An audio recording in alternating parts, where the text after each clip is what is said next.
Hello, everybody. This is John with BB Digital Lab, and you are listening to or watching the BB&J podcast. Good to have you here. If this is your first time listening, welcome.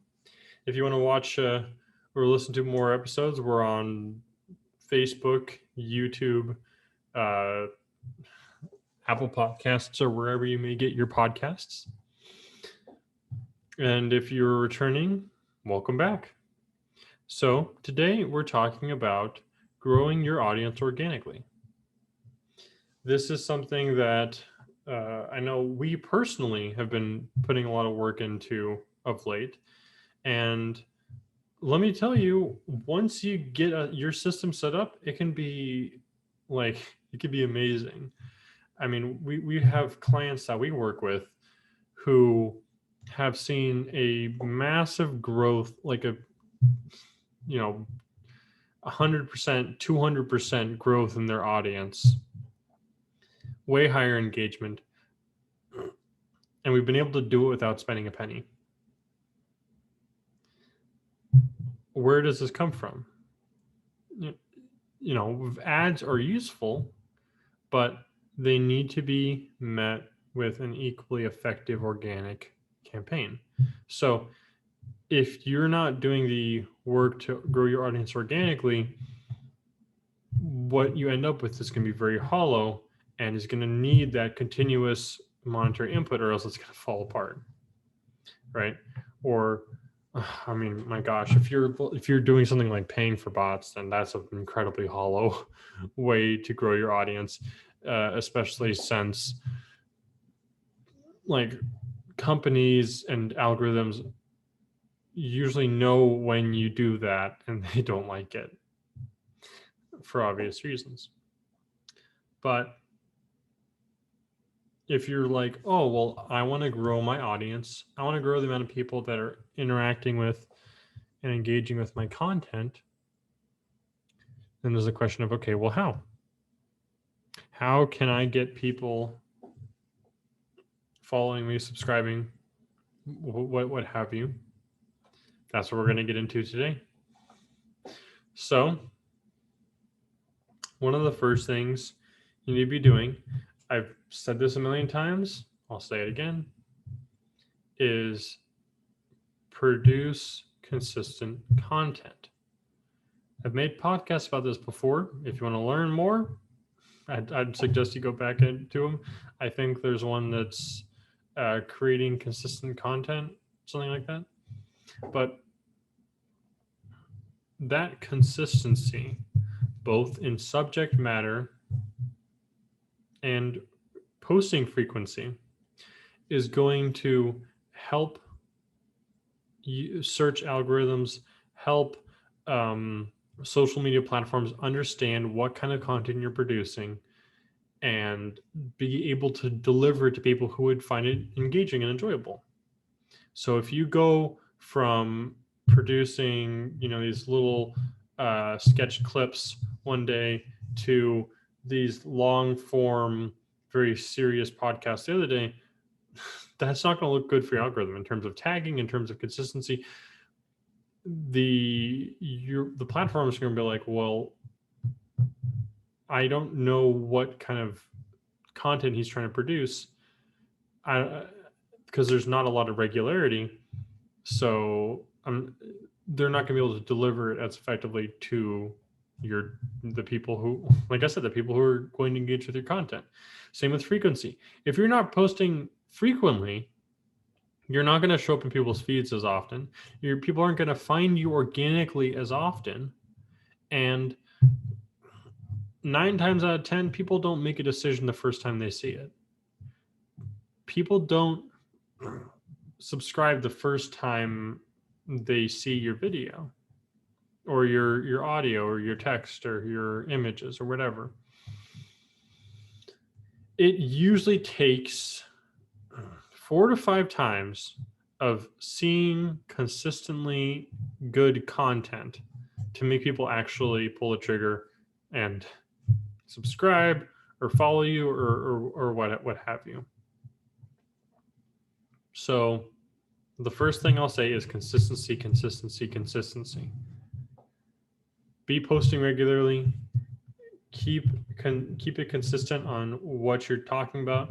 It can change a little bit. So if you're talking about gardening, you're not going to be talking about gardenias all year. You're going to be talking about gardening, right? So you'll talk about things that you can grow over winter. You're going to talk about things that you can grow in the spring and the fall and the winter and the summer, and we can harvest and when. And that's going to change, but you're consistently talking about that stuff. You don't go from that to trying to sell mattresses. It's not going to work. And your audience is going to have a lot of difficulty because, like I said, people want to follow creators who post content that they consistently like. So if someone starts following you for that gardening content and then you start giving them mattress content, that's going to turn people off because people are like, well, why are you posting about mattresses? I was just following for the gardening. I'm going to be less engaged with your content because there's a 50-50 chance I'm not going to be interested. People who come in for the mattress content and be like, well, why are you posting about gardening? I don't care about gardening. And if you have non-common interests, every time you split your subject matter, you're decreasing the amount of people who are interested in both, and in doing so, you're decreasing your audience. It goes to the idea of jack of all trades, master of none, right? So if you do everything okay, then you are consistently outclassed by people who do fewer things better. The second thing, because now that you're posting consistently, you're doing that good content, is now this kind of varies. Learn from the numbers, learn from the comments, actually read them.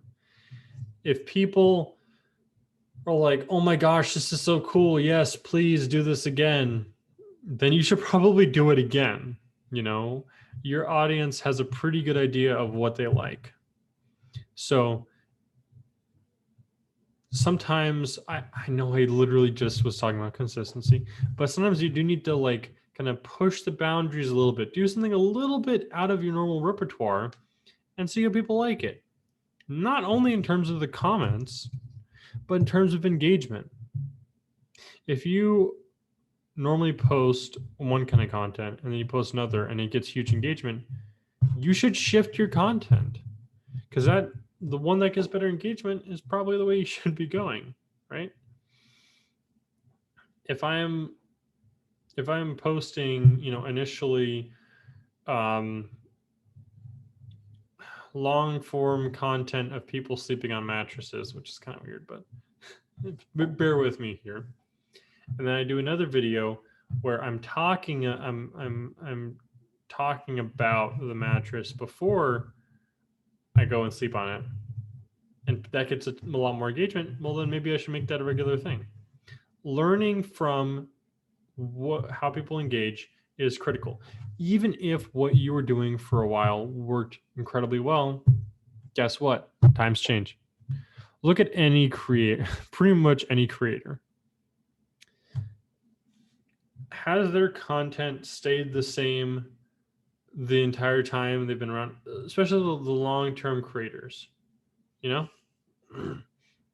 has YouTube creators like Rhett and Link or Smosh or PewDiePie, has their content stayed the same? No, it's changed quite a bit. They've changed. The way that they're presenting material has changed. Think about, even if you want to get into businesses, think about companies and marketing campaigns. Have they stayed the same the entire time? No, that'd be ridiculous. You may still have the same mascots or uh, similar logos, but even logos change over time. But like, let's see, like the "Where's the beef?" That was an excellent ad, but if they were doing that for the entire time, like from the first time to now, they were still doing "Where's the beef?" Well, that just wouldn't get the same engagement. By doing some research into, and I think that kind of transitions into my last point, research new trends. Because when you hop on a new trend, you can pick up people who are riding that wave. They see your content, they kind of stop on the way. And that's going to, I mean, inherently, new trends bring in a lot of people. So you can get a ton of new people onto your page, onto your social media profile. A lot of people engaging with, potentially following your content. That's an excellent way of growing your audience. So even if you're like, oh, I want to stay out of the trends, guess what? You're leaving people on the table who would love to see you, who would love to engage with your content, who would love to read what you have to write, who would love to listen to what you have to say. So if you have some weird aversion to trends, you got to put your ego aside and actually just do it. Just get on those trends. I promise you. I mean, as a, I don't know if I would consider myself a full-time content creator, but I do make content, and I will tell you, trending content does better from personal experience. It does better. You know, I mean, like streamers, yeah, sometimes they play classic games, and there's like that nostalgia component, but they also play new games, and they need to play new games because that's what gets more engagement. I mean, take a game like Among Us. It's hugely popular. It's still hugely popular. It was even more popular. Like a ton of creators became, like, massively grew their audiences by playing that. I mean, heck, Alexandria Ocasio Cortez even gained a bit of a gaming following by, I think, by playing like a few rounds. Those trends are powerful. And so now that kind of gets into staying with trends, which I kind of talked about in previous podcasts. I'll probably talk about it in a future podcast. But when you are staying, I actually did talk about it in the meme podcast. I might make a more general one in the future, but staying on top of trends keeps your content fresh, keeps it engaging, keeps it like, those things went viral because they're good. Things trend because people engage with them. So if you make that content, people are going to engage more with it. That's just the way things are. So if there's any other suggestions or recommendations you personally have, or things you've seen work really well for growing your audience, please let me know in the comments by going to bbdigitallab.com/podcast. You can leave any messages you'd like there. Contacting me on whatever social media platforms you're seeing this on, I guess. But that is my advice for you for growing your audience. Consistency, learning, adapting to what your audience likes, and getting on trends. With that, I'd like to thank you for listening or watching. This has been the BB&J podcast. I am your, what is it called? Evergreen host, John Lint, and I'll see you next week.